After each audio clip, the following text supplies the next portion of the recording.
नमस्कार, आपके साथ मैं हूं प्रत्युष खरे। आप देख रहे हैं बहस का नंबर 1 शो ताल ठोक के। यूपी के संभल के अतीत का काला अध्याय अब खुलने जा रहा है। इतिहास के उन सुर्ख पन्नों को पलटने का काम मुख्यमंत्री योगी आदित्यनाथ करने वाले हैं, जिन्हें अब तक किसी ने कुरेदा नहीं। सीएम योगी ने इशारा कर दिया कि वो 1978 में संभल में जो दंगे हुए उसकी फाइल खोले। क्या आपको पता है कि आज से ठीक 46 साल पहले संभल में कितना खौफनाक दंगा हुआ था? उसमें कितने लोगों को मौत के घाट उतारा गया था? इन तमाम सवालों का जवाब तलाशने के लिए सीएम योगी दंगा फाइल्स खोलने वाले। तो वहीं सीएम योगी के निर्देश पर बिजली चोरों की भी फाइल खुल रही है। अब इसकी जद में संभल के सांसद जियाउर रहमान बर्क भी आ चुके हैं। वहीं 24 नवंबर को ही हिंसा के आरोपियों की फाइल ऑलरेडी सीएम योगी ने खोल रखी है। बंद पड़े मंदिरों को भी दोबारा से खोलने का काम चल रहा है। विपक्ष का आरोप है कि ये तमाम हथकंडे राजनीतिक एजेंडे के तहत किए जा रहे हैं। तो आज बहस क्यों जरूरी है? आज की बहस इसलिए जरूरी है क्योंकि संभल के 1978 के दंगों की फाइल खुलने वाली है। क्योंकि दंगों की जांच में हुई चूक की समीक्षा की जाएगी, फिर उसके बाद जिम्मेदारों पर कार्रवाई की जाएगी। अब सवाल यह भी कि 184 हिंदुओं के खिलाफ जो अत्याचार हुआ, उनके हत्यारों को किसने बचाया था? बहस इसलिए क्योंकि संभल के बाद काशी में भी मुस्लिम इलाके मदनपुरा में 250 साल पुराना शिव मंदिर मिला। क्योंकि 250 साल पुराने मंदिर को मुस्लिम परिवार अपनी संपत्ति बताया। तो ठोकेंगे इन सारे मुद्दों पर ताल और जिम्मेदारों से पूछेंगे सवाल, लेकिन उससे पहले ये छोटी सी रिपोर्ट देखिए। ये संभल में दंगों का जो इतिहास है 1947 से ही प्रारंभ होता है। 1947 में एक मौत होती है। 1948 में 6 लोग मारे जाते हैं। हमारे पिताजी की हत्या जो है गोली मारी थी उन्होंने। कोई हिंदू है, हिंदू का घर ही ना है वहाँ पे दीपक राय है। 1976 में भी 5 लोगों की मौत वहां पर हुई और 1978 में 184 हिंदुओं को सामूहिक रूप से जला दिया गया। जब हम गए हैं तो देखो इतनी दीवारें खूनों में सनी पड़ी हैं। हाँ, वहाँ में मार के बहुत भई है। यहाँ से छुरा डाले हैं और चीरे हैं और फेंके हैं आग में। 1990 फिर 1992 में 5 मौतें हुई। 1996 में 2 मौतें हुई। कि लगातार इस सिलसिला चलता रहा। बैठ गए थे तो उसमें जो आग दे दी थी और उन्हें वहाँ मारा था और उनकी लाश नहीं मिली थी। चमड़े की जूती पहने थे और हमारी अम्मा जो ही लाख की चूड़ी पहने थी, उसकी पहचान से हमें खबर मिली। 1947 से लेकर के अब तक 209 हिंदुओं की निर्मम हत्या वहाँ हुई है संभल के अंदर। 209 हिंदुओं की। किशन और पाल और उनकी घरवाली संभल में मुरारी लाल के कारखाने में चले गए थे डर की वजह से। फिर हमें ये पता चला कि वो मार दिए गए। नीचे करो यार। आज खत्म करना चाहते हैं और इसी तरीके से ये देश को कमजोर कर रहे हैं। 19 स्कूप हैं, अभी तो 2 ही मिले हैं, अभी तो 17 बाकी हैं। ये लोग अभी तक क्या कर रहे थे? क्यों नहीं इन्होंने इन फाइलों को खोला? क्यों नहीं उस मंदिर का ताला खुलवाया? तो गुनहगार क्या ये सारे मुख्यमंत्री भी हैं?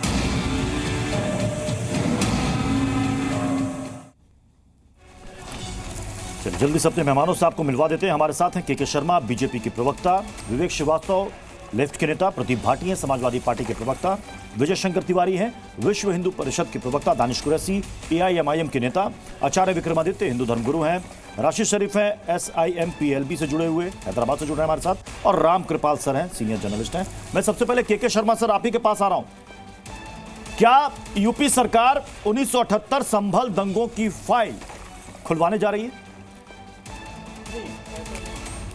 सच ये है कि जिस ढंग से संभल के अंदर अराजक तत्वों ने वहां पर हिंसा की, कानून की अवहेलना की, कोर्ट के आदेश के विरुद्ध वहां पर हिंसा की है, और हिंसा करके, और जो लोग वो हिंसा की घटना को बढ़ावा दे रहे हैं और जो लोग उसके अंदर राजनीति करना चाहते थे, वो समाजवादी पार्टी और वहां के अराजक तत्वों की कलई अब खुलने लगी है।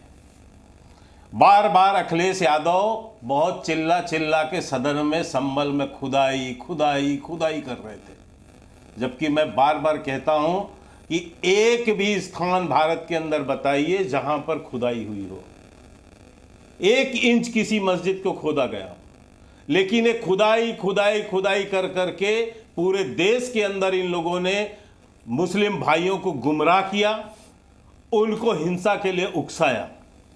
और आज यही नहीं, अभी भी वहां पर जिस ढंग से वहां के अराजक तत्वों को फिर से प्रश्रय देके राजनीतिक रूप से और हिंसा की तरफ धकेलने की कोशिश हुई है, उसकी कलई अब देश के सामने खुल के नहीं, मेरा मूल सवाल ये है के शर्मा जी कि क्या 1978 संभल दंगे की फाइल फिर से ओपन हो रही है?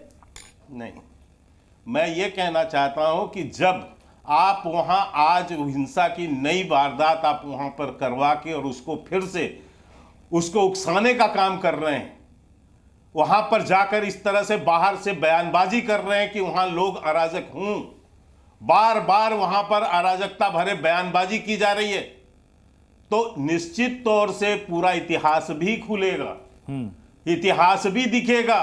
ये मंदिर हमने नहीं खुदवाया, आज जो वहां पर अतिक्रमण किया गया है, जिस ढंग से वहां अतिक्रमण को हटाया जा रहा है जो कि कानूनी है, जब वहां से हट रहा है तो चीजें बाहर निकल रही हैं, जनता बता रही है। आज जो हिंदू मोहल्ला वहां था, जहां 50 घर थे, जहां पर लगभग 50-60 घर थे, आज वहां एक हिंदू परिवार नहीं बचा। कैसे पलायन हो गया? जब हम किराना पे प्रश्न उठाते थे तो यही समाजवादी पार्टी बहुत चिल्लाती थी। हमने कहा था ना कि पलायन होता है उत्तर प्रदेश के अंदर, यह उस पीरियड में पलायन हो रहा था, किराना में भी इन लोगों ने कराया था। आज वो सारी दृश्य सामने दिख रहे हैं, किस ढंग से मंदिर निकल रहा है, किस ढंग से कुओं को ढक दिया गया, किस ढंग से मूर्तियां तोड़ के वहां डाल दी गई। आज क्यों बोलती बंद है? प्रदीप भाटी जी, आज क्यों बोलती बंद है? प्रदीप भाटी जी, अगर 1978 संभल दंगे की फाइल अगर खुलती है तो क्या सपा को कोई एतराज है?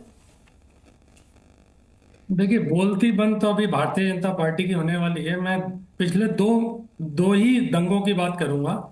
एक हम अभी इन्होंने कैराना मुजफ्फरनगर दंगे की बात की, उसमें विधायक किसकी सदस्यता गई और किसको जेल हुई? भारतीय जनता पार्टी के विधायक विक्रम सैनी और उसके साथ 11 और लोगों को जेल हुई दंगा कराने के लिए। और कब हुई? इनकी सरकार के अंदर, 2022 के अंदर इनको जेल हुई। तो दंगा कौन कराता है ये कुछ जाने। बहराइच में दंगा कराने में उत्तर प्रदेश इनके विधायक खुद के FIR करवाते हैं 5-7 लोगों के ऊपर कि इन्होंने पथराव किया, फायरिंग करी। ये मैं नहीं कह रहा, ये विधायकगण भारतीय जनता पार्टी के विधायक कह रहे हैं, वहीं के बहराइच के। तो दंगा कौन करा रहा है और किसकी मंशा है दंगा कराने की और किसको इसका फायदा होता है, ये आप भली भांति समझ सकते हैं। ये यहां कुछ कहते हैं, वहां कुछ कहते हैं, हकीकत कुछ और है और दास्तां कुछ और कहते हैं। भाजपा ने ना तो कभी प्लेसेस ऑफ वर्शिप एक्ट के खिलाफ विरोध में वोट किया, जब ये बिल आया इसके विरोध में वोट नहीं किया। 1991 15 जुलाई 1991 में एडवाणी जी बोल रहे थे, जो अब शायद मार्गदर्शन मंडल में भी के सदस्य भी नहीं रहे, वो कह रहे थे कि देश में एक ही मानक रहेगा तो सभी नागरिकों के लिए सही रहेगा, धर्मनिरपेक्षता स्थायी इसी रूप से होगी। ये वो कह रहे हैं प्लेसेस ऑफ वर्शिप एक्ट के उसमें। तीसरी बात, जब आप कोई स्टैंड नहीं ले सकते और यहां आके बड़ी बड़ी बातें करो तो बड़ा लोग हंसेंगे इस बात पे। आपने सितंबर 2022 में उस टाइम के चीफ जस्टिस यू ललित साहब ने कहा कि आपसे कि भाई 2 हफ्ते के अंदर स्टैंड बताइए अपना प्लेसेस ऑफ वर्शिप के। 2.5 साल से कुंडली मार के बैठे हुए, कोई जवाब नहीं दिया इन्होंने कि इस पे क्या फैसला लेते। ये लोगों को दंगा भावनाएं भड़का कर प्रदीप भाटी जी प्लेसेस ऑफ वर्शिप एक्ट पर काफी बहस हो चुकी है। सवाल यहाँ पर संभल और उसके दंगे का है। प्रदीप भाटी जी, संभल और उसके दंगे का है। सदन में मुख्यमंत्री ने बाकायदा साल दर साल पूरे आंकड़े गिनाए कि संभल में दंगों का क्या इतिहास रहा है। वो ये भी कह रहे हैं इतिहास कि में 184 हिंदू मारे गए थे, और वहां के जो चश्मदीद और पीड़ित हैं वो कह रहे हैं कि हमें इंसाफ नहीं मिला। देखिए मुझे जवाब देखिए, मैं ये कहना चाहता हूं, जिस आदमी को भी इंसाफ नहीं मिला, कोर्ट बिल्कुल मौजूद है, जाके इंसाफ ले। मेरी शुभकामनाएं उसके साथ है, जो भी। तो मतलब आपका स्टैंड क्लियर है समाजवादी पार्टी का? अगर दंगे की फाइल फिर से रीओपन होती है तो आपकी तरफ से कोई ऑब्जेक्शन नहीं है? नहीं, देखिए मेरी बात सुनिए जी। मैंने कहा, अगर आप खोदने पे आएंगे, दंगा कराने पे आएंगे, तो आप ऐसी बहुत सारी चीजें 1200-1300 सदी से लेके अब तक खोदते आएंगे, देखते आएंगे, बहुत सारी चीजें हुई, बहुत सारे लोगों की जान गई, बहुत से दंगे हुए, हर चीज को आगे बढ़ना है। लेकिन क्या है, भारतीय जनता पार्टी का ये बहुत ही पुराना एक रिटोरिक है कि जब भी इनसे अगर बात पूछ ली जाए, जो इन्होंने पोल्स के अंदर भाई साहब, सबसे पहले आजादी के बाद की दंगों की बात की जा रही है। के शर्मा जी अभी यहाँ पर इन्होंने दो इंसिडेंट, मैं आप ही की बात को बढ़ा रहा हूँ, चूंकि आपने 2 इंसिडेंट का यहाँ पर जिक्र कर दिया। तो कर लो, जब बढ़ा लीजिएगा। आपने मुजफ्फरनगर दंगा, उसमें आरोपी, उसमें विधायक को सजा आपने जिक्र किया। के शर्मा से जरा जवाब ले लीजिए। सुन लीजिए ताकि शर्मा साहब भी जवाब दे दें, उस पर भी, उस पर भी जवाब दे दें। एक काम की बात सुन लीजिए। देखिए, हमारी जो गरीबी है ना, 80 करोड़ लोगों की, और 14 करोड़ जिसमें से उत्तर प्रदेश के अंदर है, ये मेरा आंकड़ा नहीं है, ये उत्तर प्रदेश सरकार का आंकड़ा है। ये जो तंग दस्ती यहाँ पे बसी हुई है ना, इस पे जवाब से आप भाग नहीं पाओगे। चाहे मंदिर, हम अफजल मंगलोरी साहब ने कहा था, मंदिर भी ले लो, मस्जिद भी ले लो, इंसान के लहू से मगर तुम ना खेलो। ये भारतीय जनता पार्टी के लिए बिल्कुल सटीक बैठता है। के शर्मा जी, प्रदीप भाटी जी ने साफ कहा कि दंगे कौन कराता है, ये अदालत बताती है। इन्होंने मुजफ्फरनगर दंगे, बहराइच में जो मामला दर्ज हुआ उसका जिक्र कर दिया कि आप ही के बीजेपी के विधायक ने अपने ही लोगों के खिलाफ मामला दर्ज कराया था। नहीं, सुनिए प्रत्युष जी, थोड़ी सी उनको, भाटी साहब को ज्ञान की कमी है, क्योंकि ये पूरा ज्ञान आप ही लेके बैठे। मैं बताता हूं आपको, अभी बता देता हूं कैसे ज्ञान की आप बता दें। मैं पहले ही कहा था, कल भी मैं डिबेट में था, मैंने कहा था जब भी संभल का जिक्र होगा, ये अब वो संभल से भागेंगे इधर उधर। ये संभल पे बात करने की, क्योंकि इनकी कलई खुल गई है। कल ही योगी जी ने सदन के अंदर, प्रत्युष जी मैं गलत हूं तो आपने रिकॉर्ड से लिखवाइए जो योगी जी का भाषण है, और सदन में कोई बात गलत नहीं बोली जाती, और मुख्यमंत्री बोल रहे थे। उन्होंने बहराइच के संदर्भ में, भैया बीच में मत बोले यार। नहीं, 40 में से 56 भी सदन में बोला गया था। एसडीएम 40 में 57 यादव बन गए। नहीं, प्रत्युष जी मुझे बोलने देंगे, सदन में झूठ नहीं बोला जाता। प्रदीप भाटी जी अपनी बारी में, अपनी बारी में बोले।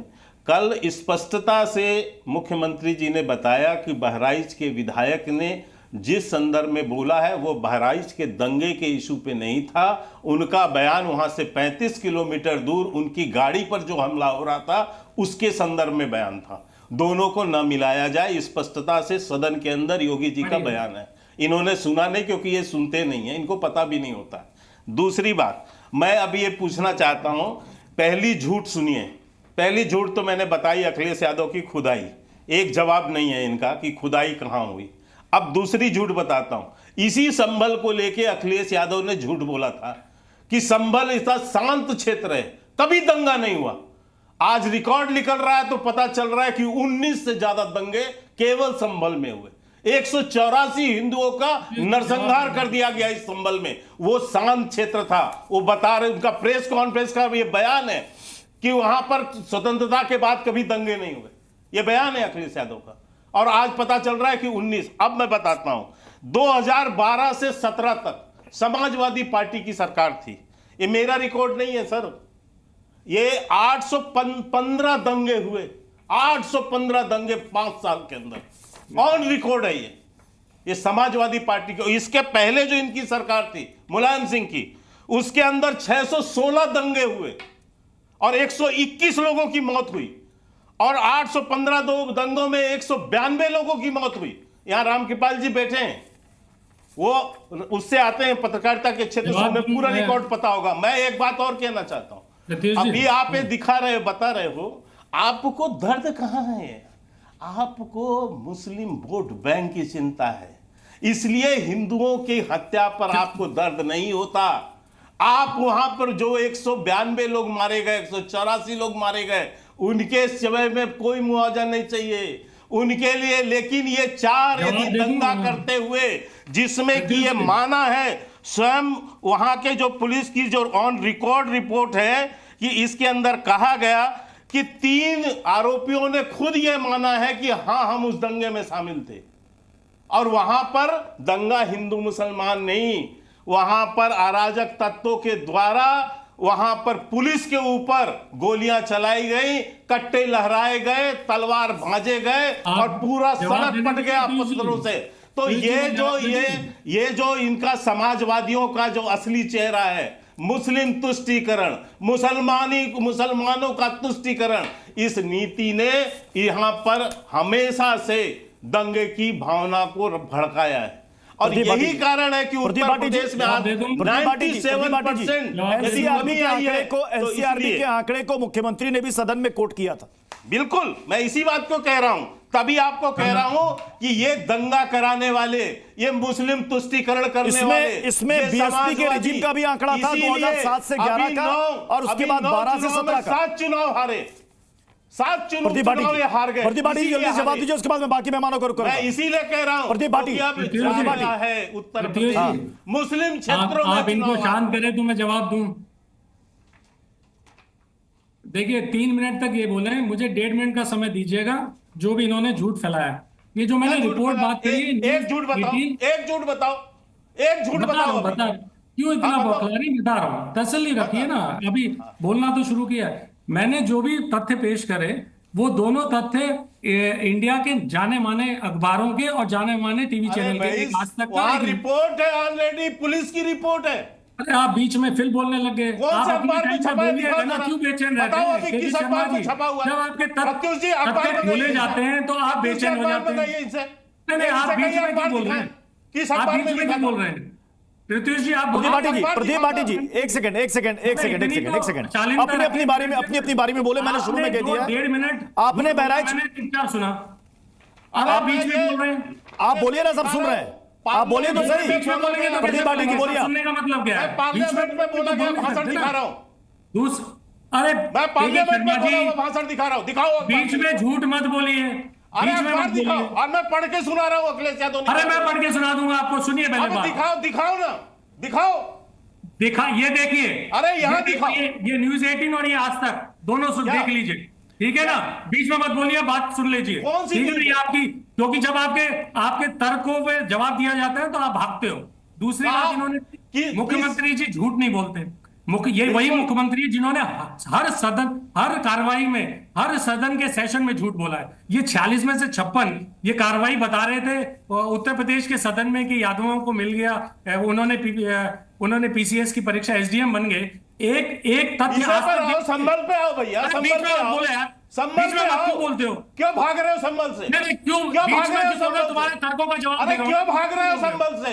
कलई खुल गई है संभल में। अरे कलई तुम्हारी खुल गई, झूठों। अरे दंगाइयों मवालियों की पार्टियां आपकी जो है कलई खुल गई, गुंडों और मवालियों की पार्टी की। अरे गुंडे और मवाली तुमसे बड़ा कौन? अरे गुंडे, मुख्तार अंसारी क्या था? क्या है मुख्तार अंसारी? क्या था मुख्तार अंसारी? वो प्रतिष्ठित परिवार का नेता है, वो प्रतिष्ठित परिवार का नेता है मुख्तार अंसारी। अतीक अहमद कौन था? अगर आप इनके अतीक अहमद कौन था? तो कृपा करके मुझे ना बुलाया करें। अगर आपको इनके जैसे प्रवक्ता बुलाने नहीं, प्रदीप भाटी जी देखिए, निजी टीका टिप्पणी नहीं। मैं आप दोनों से गुजारिश कर रहा हूं, निजी टीका टिप्पणी नहीं। आप तथ्यों के साथ बात करें तो बेहतर है, तथ्यों के साथ बात करें तो बेहतर है, निजी टीका टिप्पणी ना करें। नहीं, निजी टीका टिप्पणी ये कर रहे हैं, लगातार बोल रहे हैं। नहीं, मुख्तार अंसारी निजी टिप्पणी है।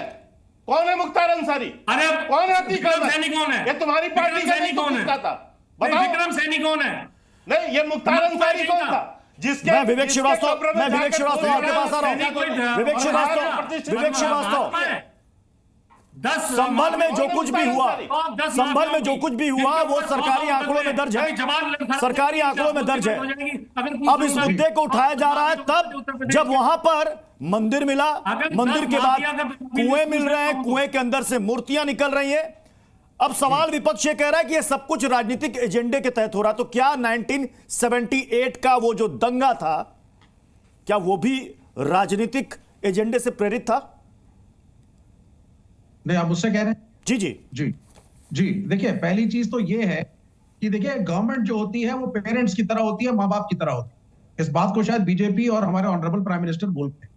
तो अगर पेरेंट्स में, एक फैमिली में दो भाई बहन आपस में बच्चे जब लड़ते हैं तो पेरेंट्स का उत्तरदायित्व तो होता है झगड़े को सुलझाना, एक दूसरे की कमियों को खारिज करना और एक यूनिटी की भावना को प्रेरित करना। लेकिन यहाँ पे ऐसा नहीं है। यहाँ पे 2014 के बाद क्या कर रहे हैं सब? सर्वे कराओ, इसको ढूंढो, उसको ढूंढो, बाबर ने क्या लिखा, अकबर ने क्या लिखा। विवेक जी, भाई बहन की लड़ाई, भाई भाई की लड़ाई नहीं हो रही है यहाँ पर। ऐसे दो कौमों के बीच में लड़ाई करवा रहे हैं कि जो एक दूसरे के खून के प्यासे हो रहे हैं। यहाँ तथाकथित तौर पे वर्ग, यहाँ ये समझ लीजिए, यहाँ तुर्कों की और पठानों की लड़ाई हो रही है जनाब। यहाँ तुर्क और पठान आपस में लड़ रहे हैं, यहाँ पर बंदूकबाजी हो रही है। यहाँ पर आप जिस प्रकार का उदाहरण देने के प्रयास कर रहे हैं, आप वो उदाहरण ना दें। यहाँ पर जो लड़ाई हो रही है, खूनी लड़ाई हो रही है भाई साहब, तो कबीलों की लड़ाई हो रही है। जिस प्रकार से वर्ग और जो परिवार, जो लोग उपस्थित हैं, पठान और तुर्क जो उपस्थित है, गुंडई हो रही, गुंडई हो रही, गुंडई शब्द है। यहाँ पर गुंडई को इतने शालीनता के उपयोग करने की जरूरत नहीं है, यह गुंडई हो रही है। यहाँ समाजवादी प्रवक्ता जो बैठे थे 12वीं सदी में ले गए भाई साहब, ये 12वीं सदी नहीं की बात हो रही है। 1978 में लगातार जिस प्रकार से हिंदुओं की कटाई की गई है, कटाई, मैं कह रहा हूं कटाई की गई है शब्द का उपयोग कर रहा हूं, उनको शर्म आनी चाहिए। और उसमें हिंदुओं को जिस प्रकार से गाजर मूली की तरह काट दिया गया है, उन परिवारों का वेदना सुनो, उन परिवारों को जिस प्रकार से उन बच्चों को 10-10 साल के बच्चे जिस प्रकार से उनके बाप को कत्ल कर दिया गया, उनके आज बयान सुबह जो टीवी पर चले थे, अगर सुन लेते तो आंसू निकल आते।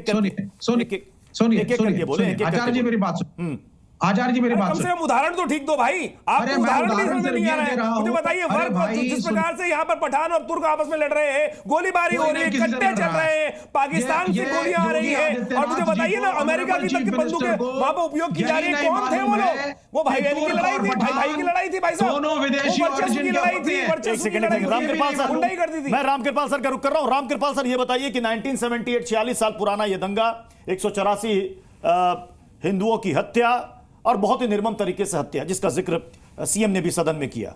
अब सवाल यह है कि उसके बाद कई सरकारें रही हैं, उसके बाद सपा भी रही है, उसके बाद बीएसपी भी रही है, 2 बार कल्याण सिंह रहे, 1 बार राजनाथ सिंह रहे, 2017 में फिर से बीजेपी की सरकार आ गई। अब दंगे की फाइल खोलने की बात क्यों हो रही है? यह तो पहले भी खोला जा सकता था जब 2 बार कल्याण सिंह रहे। और 1978 का दंगा, अगर मैं गलत हूं तो मुझे करेक्ट कर दीजिएगा, जनता पार्टी की सरकार थी, नरेश यादव साहब, राम नरेश यादव साहब मुख्यमंत्री हुआ करते थे। अगर मैं गलत हूं तो मुझे बिल्कुल टोक दीजिएगा। जनसंघ भी उस सरकार में शामिल थी और कल्याण सिंह भी उसमें मंत्री हुआ करते थे। देखिए, मैं एक चीज कहूं, हम लोग पत्रकारिता में रहे हैं, हमारा काफी समय, वहां पे एक होता था कि अखबार में कोई खबर छपी थी, एक अरुणपुरी इंडिया टुडे के, तो हम लोगों से पूछते हैं ये खबर तो ठीक है लेकिन आज क्यों? मतलब उनका कहना होता था न्यूज़ पे जी कि भैया इसका कोई संदर्भ होगा ना आज। तो जो आप पूछ रहे हैं सीधी सीधी, इस दुनिया में बहुत कुछ है, बहुत कुछ गलत हुआ है, बहुत कुछ छुपा ढका है, लेकिन अगर जब आप पूछते हैं आज क्यों, तो इस क्यों का आज महत्व है, क्योंकि संभल में जो कुछ हुआ है पिछले दिनों, सवाल है कि उसके बाद जब उसका आप खोजबीन करते हैं तो बहुत सारी चीजें निकलेंगी। और मेरा यह कहना है कि जो कुआं है अयोध्या में, तो कहा जाता है कि लाके रख दिया गया था, तो कुआं तो लाके रखा नहीं जा सकता। जो भी निकल रहा है, या मदनपुरा में जैसे वो मंदिर की बात है, तो मैं फिर कह रहा हूं कि जब आप देखिए, ईमानदारी की बात, थोड़ा समय दीजिएगा, एक शाहबानो 300 रुपये का उसको सुप्रीम कोर्ट ने कहा था मुआवजा दे दो। हमारे यहाँ का कानून बदल दिया गया कि नहीं, अपीजमेंट वहाँ से शुरू होता है, और जब एक पक्ष का अपीजमेंट किया फिर डर गए कि दूसरा पक्ष नाराज हो जाएगा, तो ताला खुलवा दिया और शिलान्यास करवाया। शुरुआत यहाँ से होती है। और जैसा कहा जाता है 2014 12 से 17 तक इसी उत्तर प्रदेश में क्या स्थितियां थी, क्या गरीबी नहीं थी? अभी समाजवादी पार्टी के प्रवक्ता कह रहे थे 14 करोड़ लोग गरीब हैं। 12 से 15 और 17 के बीच में गरीबी नहीं थी, सवामन चयन था, ये सिंगापुर हो गया था, घी की नदियां बह रही थी। देखिए जो कुछ हुआ, हासिमपुरा और मलियाना हुआ जब वीर बहादुर सिंह मुख्यमंत्री थे, याद कीजिए उत्तर प्रदेश में। मेरठ में दंगे हुए, बनारस में दंगे हुए, और मैं बताऊं हमारा एक अयोध्या जहां कभी दंगा नहीं हुआ था, मैं वहीं से आता था, फैजाबाद जिले में, वहां भी दंगे हुए। ढूंढ लीजिए किसके दौर में पहली बार दंगा वहां हुआ था इतने सालों के बाद। तो मेरा ये कहना है कि जब पृष्ठभूमि जब आप कुरेदोगे तो समाज में जिस तरह से आप असल्ट करोगे तो बाकी लोग भी असल्ट करेंगे। मुजफ्फरनगर दंगा क्यों हुआ था? एक मामूली सी, दो बच्चे लड़ रहे थे, एक ने चाकू मारा, जब चाकू मारने वाले को गिरफ्तार किया गया तो फोन गया कि इसको तुरंत छोड़ दीजिए, और वहां जो दोषी था उसको पकड़ा गया। माफ कीजिएगा, मैंने पूरा का पूरा एक एक तथ्य बता सकता हूँ, क्या हुआ था, किसका फोन गया था, किसको छोड़ा गया था। मुजफ्फरनगर का दंगा हुआ, क्यों हुआ? और वहां लोग मुजफ्फरनगर वाले ही, देखिए मैं किसी का पक्ष विपक्ष नहीं कर रहा हूं, मैं कह रहा हूं कि जब जो सत्ता में रहता है वो सोचता है हमेशा सत्ता में रहेगा, और वो दबने की कोशिश करता है।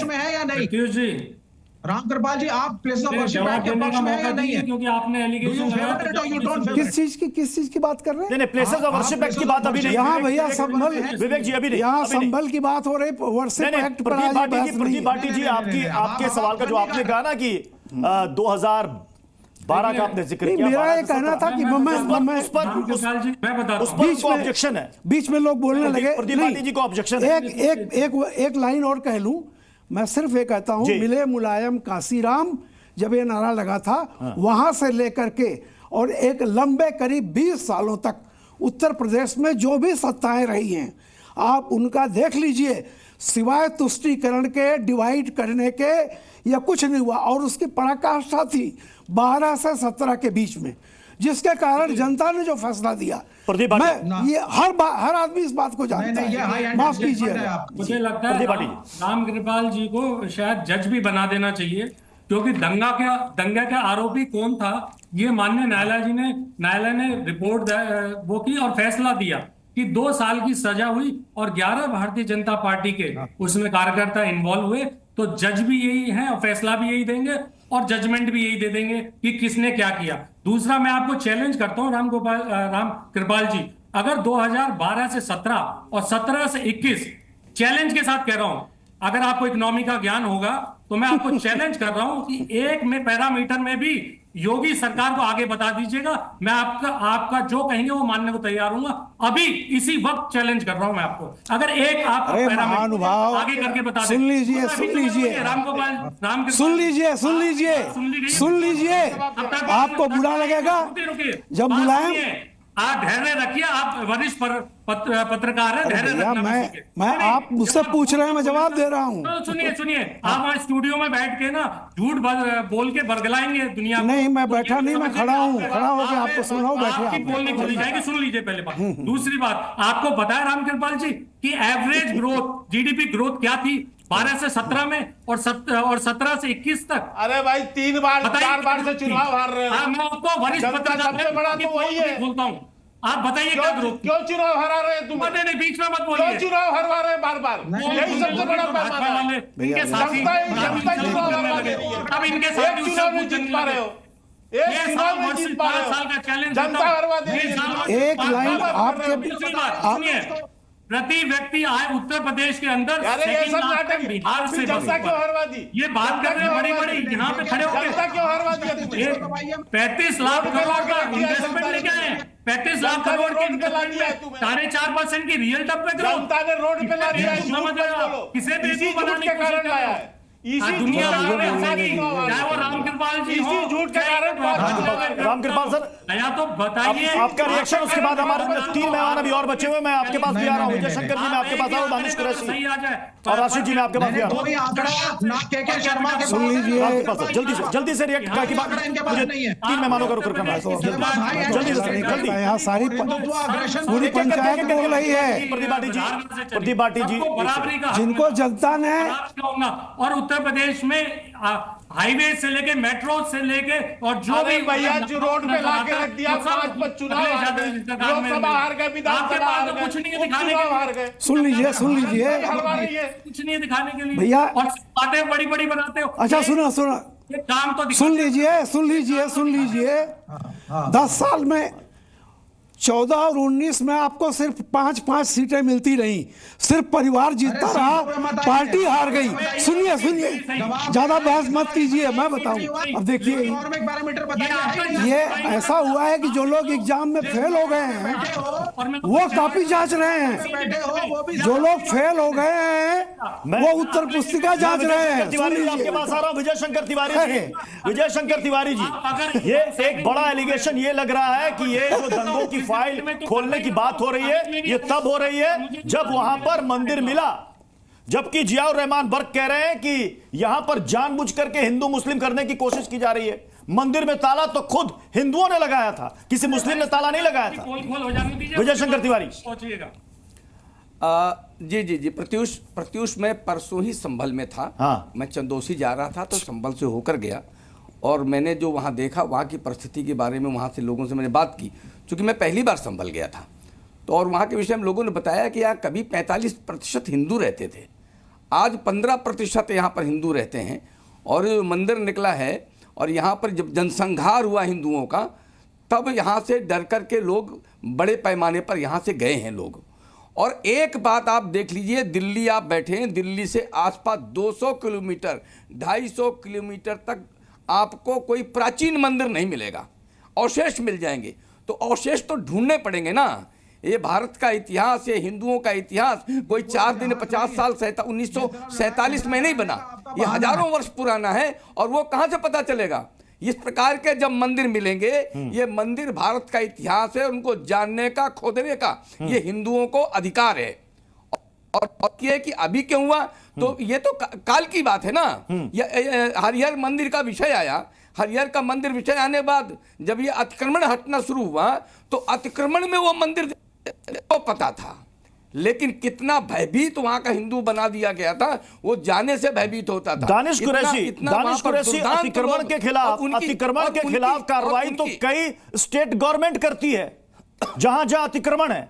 और आपने आज की तस्वीर देखी होगी, वहां पर कुछ लोगों के छज्जे बाहर निकले हुए थे, मंदिर से सटे हुए, वो खुद तोड़ रहे हैं, मान रहे हैं कि मैंने गलत किया है। तो साहब, अतिक्रमण हटाना ये राजनीतिक एजेंडा कैसे हो गया? देखिए, सबसे पहले तो मैं आपको एक बात कहूँ, बहुत सारे लोगों ने, खास करके के शर्मा जी ने बताया कि जनता ने किस तरह से हटा दिया या भगा दिया, या बहुत सारे अल्फाजों का इस्तेमाल किया। खैर, ऑलरेडी समाजवादी पार्टी के प्रवक्ता तो वहाँ है, लेकिन मैं अगर इसी पैरामीटर में कश्मीर की विधानसभा के अंदर में 370 के लिए जो मामला बना, क्या उस पे भी वो स्टैंड यही रखेंगे? तो नहीं रख पाएंगे। इसलिए सवाल ये है कि जनता की बात करना। अरे कहाँ के दानिश भाई, कहाँ के दानिश भाई, जम्मू कश्मीर सबसे ज्यादा वोट हमें मिला, सबसे ज्यादा वोट प्रतिशत है हमारा, सबसे ज्यादा वोट प्रतिशत है। अपनी मूर्खता का प्रदर्शन मत करो। जम्मू कश्मीर में सबसे ज्यादा वोट भारतीय जनता पार्टी को मिली है, अपनी मूर्खता का प्रदर्शन मत करो। 2 सीट, एक सांसद की पार्टी बचे हो, क्या बता रहे हो हमें? जम्मू कश्मीर पे ज्ञान दे रहे हो। सबसे ज्यादा वोट प्रतिशत भारतीय जनता पार्टी का है, किसी दल का नहीं है। और यहां हमें ज्ञान सिखाने आए हो? दानिश कुरैशी, जम्मू कश्मीर नहीं, जम्मू कश्मीर नहीं, मुद्दा संभल है, संभल है मुद्दा, संभल है मुद्दा। दानिश जी, संभल है मुद्दा। किसी के बीच में नहीं बोला। कितनी देर का है? नहीं मूर्ख, जब नहीं बोलिए दानिश जी बोलिए आप। नहीं सुन रहे हैं आप। के शर्मा जी, आप अपनी मूर्खता का वो दिखा रहे हैं, आप दिखा रहे हैं। फिर निजी टीका टिप्पणी, बिल्कुल नहीं। रिजल्ट का ज्ञान नहीं है आपको, रिजल्ट का ज्ञान आपको समझ में आता है क्या? आपको समझ में आ रहा है क्या? उत्तर प्रदेश में नहीं मानेंगे? अरे आपको समझ में आ रहा है क्या? मानेंगे? आपको समझ में आ रहा है क्या? थोड़ा सा सुधार लाइए, सुधार अपने ज्ञान में लेकर आओ, अपने ज्ञान पर लेके आओ। बांटेंगे क्या? सारा ज्ञान दो से एक हो गए हो, तमाम पैनलिस्टों को आप ही ज्ञान बांटेंगे, सिखा रहे हो। नहीं, तमाम पैनलिस्टों को आप ही ज्ञान बांटेंगे। चुनाव लड़ने की ताकत नहीं है तुम में, हैसियत नहीं है हैदराबाद के अंदर। अरे आप छोड़िए, आप पूरी सीट पर चुनाव नहीं लड़ पाते हो। ओवैसी की टीम उससे खप गई वहां। अच्छा, आगे सुनिए, 150 सीट में 52 सीट लड़ते हो। आगे तो सुनिए, हैसियत नहीं तुम्हारी हैदराबाद के अंदर लड़ने की। ज्ञान दे रहा हूँ यहाँ पे बैठ के, आप अपनी हैसियत देखिए, आपके दौरान आप म्युनिसिपल कॉर्पोरेशन का चुनाव नहीं लड़ पाते पूरा सीट, क्या आपका दौरान उससे खप गई ओवैसी की वहां पे। कश्मीर में अलग है, आपका दौरा चरित्र उत्तर प्रदेश में अलग और कश्मीर में सब दिखता है भैया। हैदराबाद में अपनी चुनाव नहीं लड़ पा रहे हो, हमसे बता रहे हो। आगे सुनिए ना, अब आगे 150 सीट में कितनी सीट लड़े थे? 150 सीट में कितनी सीट लड़े हुआ? अच्छा आप आगे तो सुनिए। नहीं 150 में कितनी लड़े ये तो बता के जाओ। देश के परिवहन मंत्री जो हैं हमारे नितिन गडकरी आप परिवहन कर रहे हो यहाँ पे। अरे सुनिए तो, सुनेंगे नहीं, बर्दाश्त नहीं हो रहा, अब बर्दाश्त नहीं हो रहा शर्मा जी। बर्दाश्त नहीं, अपनी हकीकत पे आओ ना, हमें बताओ। जम्मू कश्मीर हैदराबाद में ओवैसी की खानदान की 3 पुश्तें राजनीति कर रही है। राशिद शरीफ को भी लाइएगा स्क्रीन पर। 52 सीट लड़ते हो जाएंगे। राशिद शरीफ जी, राशिद शरीफ जी, प्राचीन मंदिरों को पुराने स्वरूप में आना चाहिए नहीं आना चाहिए, मैं राशिद जी आपसे पूछ रहा हूं। बिल्कुल सर, नहीं आना चाहिए। जो है 1947 में जो मस्जिद मंदिर और 1991 का भी एक्ट है। अब ये मैं शर्मा जी से, जरा शर्मा जी को खामोश बिठाओ जरा। शर्मा जी से पूछना चाहता हूँ, संभल में जो मरे वो हिंदू भाई है? नहीं, आप बताइए, संभल में जो मरे वो हिंदू भाई है, गुजरात में जो मरे वो मुसलमान भाई है, वो दोनों भारतीय है या नहीं है? वो हिंदू मुसलमान वहाँ हिंदू मरे संभल में, गुजरात में मुसलमान मरे। जलाया था नहीं सर, ये भारतीय है या नहीं है? किसने जलाया था? ये भारतीय है या नहीं है? पेट्रोल किसने भिजवाया था? पेट्रोल कौन से पेट्रोल से आया था? अगर नहीं पता है तो जाके फिल्म देख लो, अगर फिल्म देख लो पता चल जाएगा वास्तविकता। इस देश के अंदर किस प्रकार के हिमायती बनकर बैठे हैं, शर्म नहीं आती है? आपके लोगों को किस प्रकार से ऑर्गेनाइज में, मदरसे में बैठकर, मस्जिद में बैठकर आपके लोग दिमाग खराब करते हैं और सीधे साधे बच्चों को, औरतों को जलाने के लिए दरवाजा बंद कर आग लगवा देते हैं साबरमती एक्सप्रेस के अंदर। नहीं पता है तो जाकर फिल्म देख लीजिए भैया, नहीं देखेंगे समझ में नहीं आएगा कौन षड्यंत्र रच रहा है, कौन आग लगवा रहा है, कौन बच्चों को मरवा रहा है। शर्म आनी चाहिए। यहाँ बैठ के मौलाना दाढ़ी बना के बैठ जाते हैं और बच्चों को कत्ल करवाते हो, उसके बाद यहाँ बैठ के राजनीति करते हो, यहाँ बैठ के बैकफायर करते हो, यहाँ बैठ के इस देश के अंदर आग लगवाने के हिमायत करते हो, यहाँ बैठ के गोलियां चलवाते हो, उसके बाद आपस में गुंडागर्दी करवाते हो, हिंदुओं के मंदिर पे कब्जा करवाते हो और यहाँ बैठ के 1991 वर्षिप एक्ट। मुझे बताइए, आज जो संभल के एमपी साहब है चोरी करते पकड़े गए हैं, बिजली की चोरी पकड़े गए हैं, इस्लाम में क्या सजा है? चोरी की इस्लाम में सजा क्या है? चोरी की इस्लाम में क्या सजा है? देश के अंदर चोरी करने वाले की, समाज के अंदर चोरी करने वाले की क्या सजा है? मौलाना साहब बताओ, इस्लाम के अंदर क्या सजा दी गई है? चोरी करते हुए पकड़े गए हैं, चोरी करते हुए पकड़े गए, बिजली की चोरी है, संविधान के अनुसार सजा है। इस्लाम के अंदर क्या सजा है? इसलिए इस्लाम वाले बन रहे हो। मैं उठा रहा हूँ एक मुद्दा, यहाँ बैठे हुए तमाम लोगों से उठा रहा हूँ कि इस्लाम के अंदर क्या सजा है चोरी करने की? चोरी जिंदगी भर से चोरी हो रही थी, बिजली की चोरी हो रही थी ना, तो बताओ क्या सजा दी जाए? मुझे बताओ क्या सजा दी जाए एमपी साहब को? अरे एमपी साहब के यहाँ साफ दिखाई दे रहा है बिजली की चोरी करते हुए पकड़े गए हैं। बताओ इस्लाम के अंदर क्या सजा दी जानी चाहिए? इस्लाम के इतने नुमाइंदे बने बैठे हो, यहाँ बैठे हुए ईमान वाले बैठे हुए मौलाना साहब, बताइए जनाब, मौलाना साहब बताइए ना, आप जवाब दीजिए, इस्लाम के अंदर क्या सजा दी जाती है चोरी करते हुए? यदि व्यक्ति पकड़ा जाए, सामने पकड़े गए हैं, देश के अंदर बिजली चुराते हुए पकड़े गए हैं, मुसलमान अगर मर रहा तो वो भी भारतीय मर रहा है। विवेक जी आपने 1978 दंगों के जो पीड़ित जो जिंदा वहां पर बचे हैं, जिनके परिवार में कई लोग मारे गए, वो खुद बता रहे हैं कि उस दौरान वहां पर क्या हुआ था, क्या क्या दर्द उन्होंने झेला। वो कह रहे हैं कि हमें इंसाफ नहीं मिला। तो क्या इस मामले को अतीत का एक काला अध्याय समझकर भूल जाना चाहिए? जो हुआ सो हुआ, जो बीत गई सो बात गई, या फिर से फाइल ओपन करके आगे बढ़ना चाहिए? क्या होना क्या चाहिए? मैं दो चीजें कहूंगा, कृपा करके लोग मुझे सुन लें। पहली चीज देखिए, शांति बहाल रहे इसका ध्यान रखना है। ठीक है, चाहे हमारा भी भरा हो, हमें यूनिटी की बात करनी है। तो इन्होंने अच्छा बोला राशिद भाई ने कि चाहे हिंदू मरा हो या गुजरात में मुसलमान मरे हो, है तो दोनों भारतीय। अब बात आ जाती है दंगों की। अगर तो भाई स्पेसिफिक इतने सालों के बाद, 34 साल के बाद कोई पीड़ित है और उसके पास कोई सबूत ऐसे हैं और वो अप्रोच करके जस्टिस चाहता है, that is a different issue, it should be done. लेकिन एट द सेम टाइम वहां पे संघ परिवार और उसके लोग जा करके जबरदस्ती अगर कम्युनल वायलेंस को फ्लेयर अप करा करके एक बुरी इंसिडेंट्स को हाईलाइट करके देश भर में घुमाएंगे एक नमूने के रूप में कि देखो भाई मुसलमान कितने बुरे होते हैं, तुम्हारे साथ क्या हो सकता है, ये क्या हो गया। तो ये मतलब आपके मुताबिक बीजेपी आपके मुताबिक बीजेपी उस माहौल को फिर से मतलब जिंदा करने की कोशिश कर रही है? Unfortunately honourable chief minister of UP है हमारे चीफ मिनिस्टर उस राज्य के, लेकिन उस के शर्मा जी वो अभी भी अपने आप को एक संघ परिवार का कार्यकर्ता मान के ही चल रहे हैं। क्या पुराने काले अध्याय की याद दिला करके फिर से माहौल बिगाड़ने की साजिश है?